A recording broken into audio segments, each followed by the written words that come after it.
धनतेरस और दिवाली के बाद से सोने चांदी के दामों में जबरदस्त गिरावट देखने को मिल रही है। अब छठ पर्व पर भी सोने की कीमतों में जबरदस्त गिरावट दर्ज की गई है।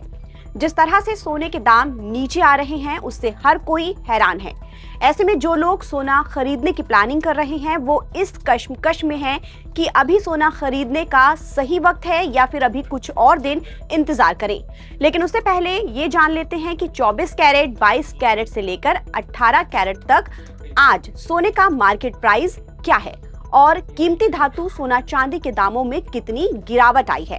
नमस्कार, मैं हूं आपके साथ गजाला परवीन और आप देख रहे हैं नवभारत टाइम्स। देश में धनतेरस दिवाली से पहले सोने चांदी के भाव में गजब का उछाल देखने को मिल रहा था। हालांकि अब सोने और चांदी दोनों के भाव में तगड़ी गिरावट देखी जा रही है। Indian Boolean and jewellers association के ताजा आंकड़ों के मुताबिक पिछले 10 दिनों में भारत में 24 कैरेट 10 ग्राम सोने का भाव में करीब 7,600 रुपए की गिरावट देखी गई और 10 दिन पहले यानी कि 19 अक्टूबर को 10 ग्राम सोना करीब 1,30,860 रुपए का मिल रहा था और आज 24 कैरेट सोने की कीमत करीब 1,23,420 रुपए है, यानी कि करीब सोने में 7,600 रुपए की गिरावट आई है और सोना इतना सस्ता हुआ है। वहीं 22 कैरेट की कीमत 1,13,140 रुपए प्रति 10 ग्राम है।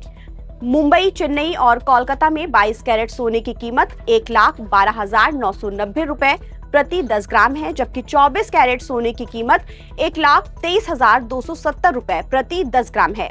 सोने की तरह चांदी के भाव में भी गिरावट आई है। 10 दिन पहले 1 किलो चांदी का भाव 1,72,000 रुपए था, जो अब करीब 1,54,900 रुपए रह गया है। सोमवार को इसकी कीमत 1,55,000 रुपए थी। अब बात करते हैं कि जब सोना चांदी अपने हाई लेवल से काफी सस्ता हो गया है तो क्या ये समय सोना खरीदने के लिए सही है या फिर अभी और इंतजार करना चाहिए। रिकॉर्ड हाई पर पहुंचने के बाद गोल्ड सिल्वर में ताबड़तोड़ मुनाफा वसूली ने इसकी कीमतों पर दबाव डाला है। वहीं दूसरी ओर अमेरिका चीन के बीच जारी ट्रेड टेंशन कम होने के संकेतों का भी इनकी कीमतों में गिरावट में अहम रोल नजर आ रहा है। ये तेज गिरावट करीब 2 महीने की असाधारण तेजी के बाद देखने को मिल रहा है। ऐसे में गोल्ड सिल्वर की कीमतों में गिरावट को लेकर एक्सिस सिक्योरिटीज के सीनियर रिसर्च एनालिस्ट का मानना है कि आने वाले दिनों में सोने की कीमतें सीमित दायरे में ही रहेंगी। तेजी से गिरने की संभावना कम ही नजर आ रही है।